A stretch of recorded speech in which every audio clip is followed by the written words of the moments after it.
Hi, this is Kathy with City Farmhouse Studio. Today I want to show you how to do some cast-ons with the knitting machine. There's some basic ones and some more complicated ones, and each one has their benefits and are perfect for different occasions. So to cast on, one of the most beginner, basic, friendly cast-ons is the every other needle. And to start, you take your cast-on comb that has every other needle peg. And we're just going to slide a few of these up. Now, if you are doing a pattern where it says you need so many stitches, remember every other needle, it may take one of your stitches back out. So that's okay. Or you need one extra in work. So with your carriage threaded, you go across, hang your cast on comb, make sure it doesn't go all the way out to the side. And then you're going to want to pull the needles that were back out of work into work. And here's where you would either need to add that extra needle or take one out depending on what your pattern calls for. And you start knitting.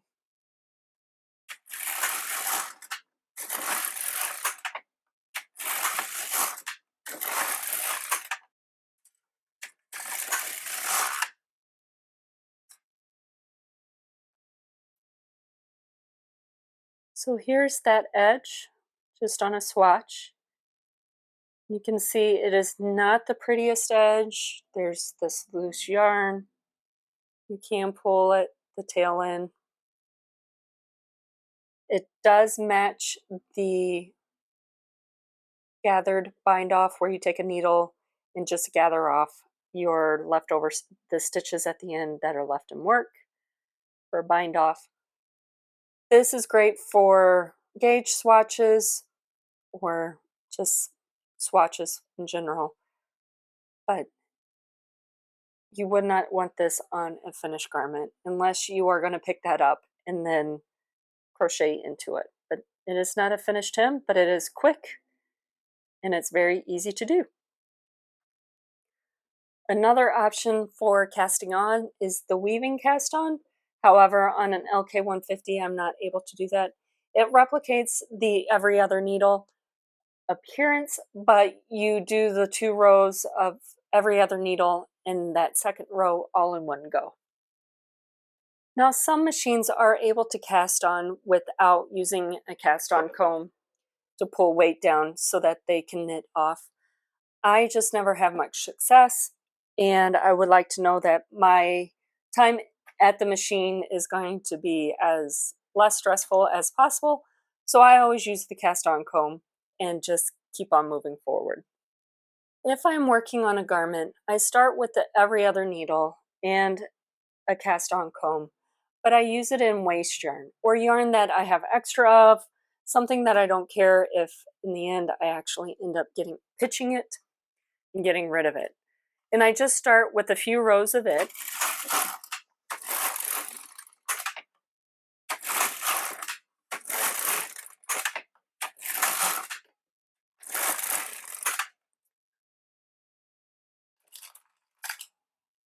And then I'll cut my yarn.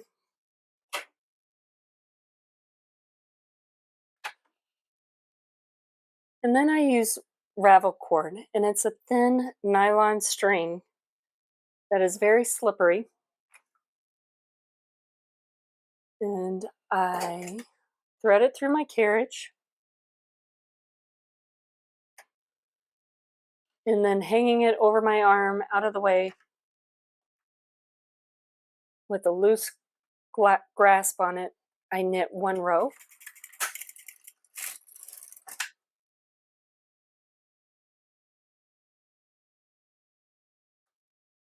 And now I'm ready to begin the treatment for whatever garment I'm making. One that I do most often is the every other needle. So you begin with pulling every needle out. In all my patterns, I have my carriage on the right, in the habit of resetting my row counter. In taking your working yarn, your tail, you start by going in between the two needles on the left. You wrap over the top of that far needle on the left, going under, and you go around over the top of the second needle and in between it. So it's basically making cursive E's around each needle.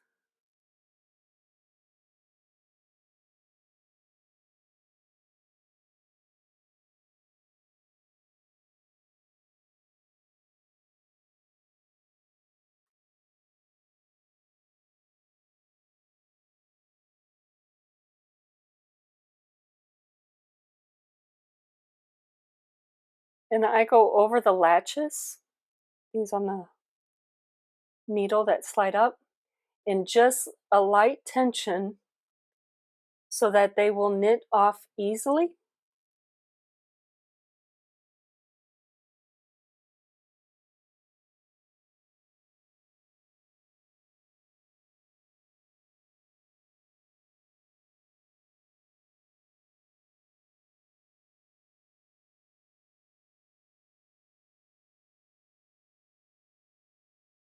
And when you get to the end, you just thread your yarn into your carriage. And I go ahead and push all of these back past the latches. You want to hold all your tails, and you knit one row.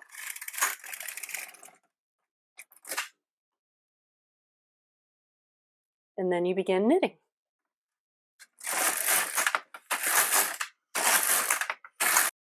So this is what it looks like when you take your piece off the machine. You still have it all attached, but you just find your Ravel cord, pull that out. Your waste yarn separates right away. And there you have your E-wrap cast on.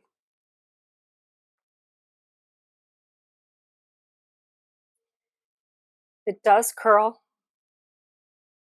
but it is a fairly nice treatment if you want to pick up to crochet or even hang that back on to work more into. The other cast on that is common that I like to use is a crochet cast on. And again, you start with an every other needle, waste yarn, Ravel cord. And then for the crochet cast on, you pull the needles out. Oh, I lost one.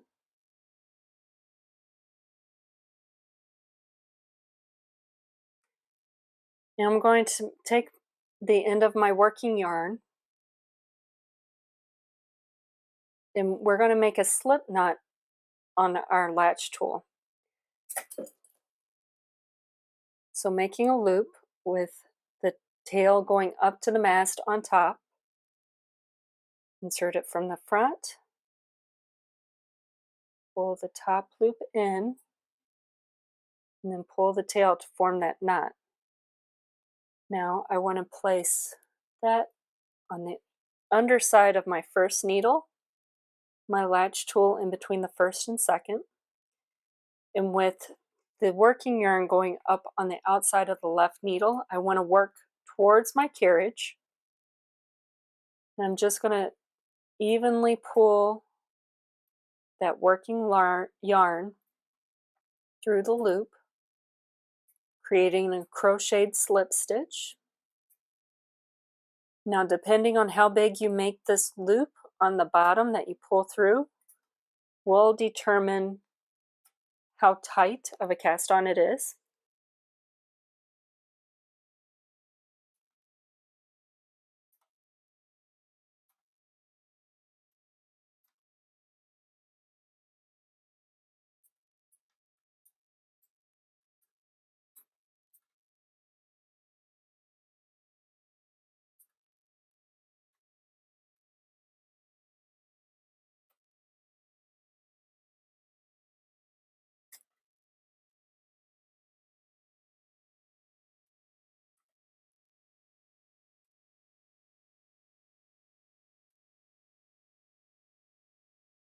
Now at the end, what I do is I put the last loop around my needle and I run the yarn underneath it to my carriage.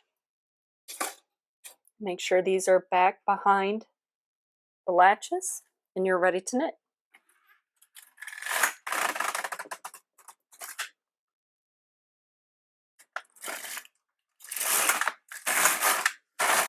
So again, when you're done,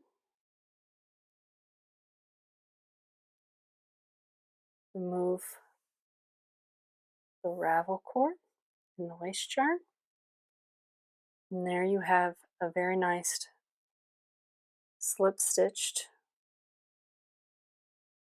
edge treatment. Now there is a way, after you knit one row, you take the yarn and move it forward and crochet back across behind your working yarn, and you can create multiple rows of these slip stitched crochet to create a really nice banding effect for a border treatment. You can see that this one still wants to roll, but it is a very nice clean start to your working project. So here you can really see the difference between the E-wrap and the crochet cast on. The E-wrap almost has like a braided effect, where the crochet cast on is that crocheted slip stitch reminiscent of your purl stitches but running horizontal. It does have, the crochet does have less stretch than the E-wrap. So if what your project is needing is something with more stretch, then this matches almost the tension of the knit. A little bit narrower, but there's quite a bit of stretch. For the crochet, I only get that far. Where the knit, I can go quite a bit.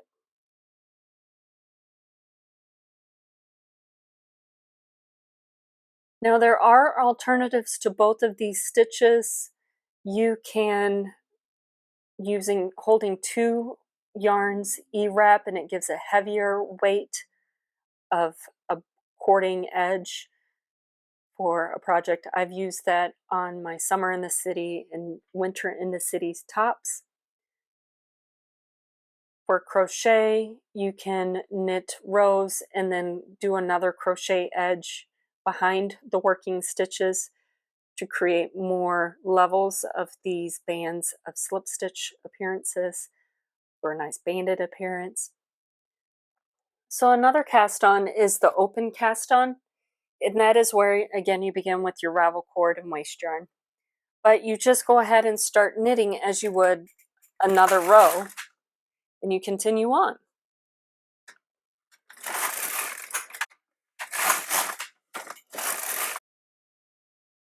So for the open cast on, you can see it looks very similar to all the other ones, but if we take this Ravel cord out, all those stitches are going to fall out. So what this is great to do is then, say you want to add a separate trim on later. Say for a cuff, you're working from your sleeve up, but you want to have your finished edge being bound off for your cuff and not a E-wrap or a crochet start. You can start going through your stitches with your transfer tools and rehanging them.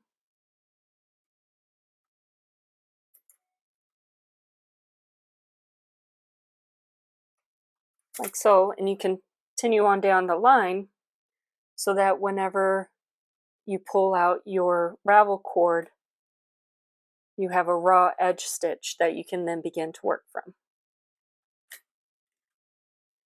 So for casting on, this is your every other needle with your cast on comb hem.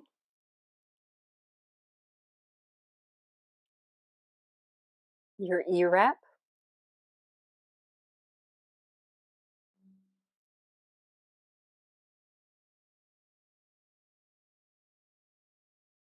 the crocheted edge.